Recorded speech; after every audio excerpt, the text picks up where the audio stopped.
Have you ever felt like the world was crumbling around you, even when you were doing everything right? That's exactly what happened to Pastor John. For years, he was the heart of his church in Nairobi, a man whose faith seemed as solid as a rock. His sermons filled the pews, and his kindness touched countless lives. He dedicated his entire being to serving God and his congregation. But then, the unthinkable happened. The church faced financial hardship, and due to restructuring, John lost his job.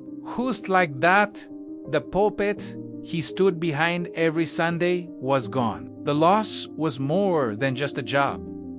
It felt like a betrayal. John found himself adrift in a sea of doubt. If God was all-powerful, why would he let this happen? Was his years of devotion all for nothing? The man who once offered guidance to so many was now completely lost himself.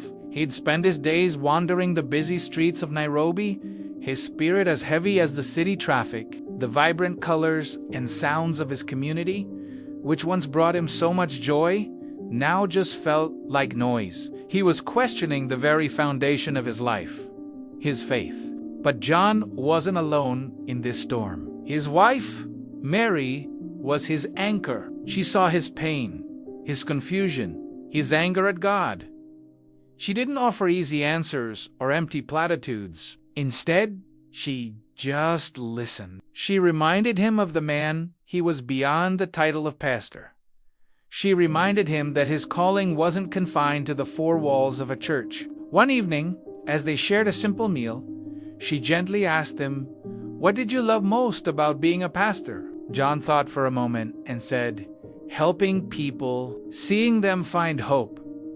That simple question sparked something in him. Mary's unwavering support helped him see that his purpose wasn't gone. It just needed a new direction. They started small. With their modest savings, they began a small food program from their own kitchen, offering hot meals to children who roamed the streets. John, who once preached from a pulpit, now sat on street corners, sharing bread and stories. He wasn't delivering sermons anymore. He was having conversations. He was listening to the struggles of his neighbors and offering a hand, not out of religious duty, but out of pure, simple love.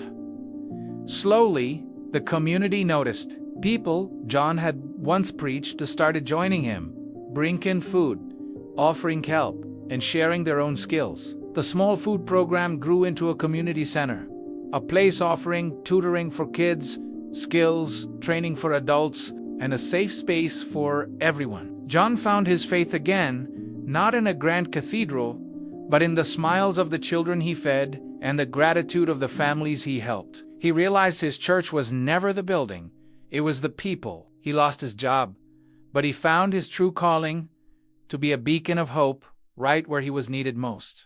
This story reminds us that sometimes our greatest challenges lead us to our true purpose. Faith isn't always about understanding God's plan. It's about trusting that love and community can guide us through the darkest of times. Thank you for watching. If this story moved you, please like, share, and subscribe for more inspiring content. See you next time.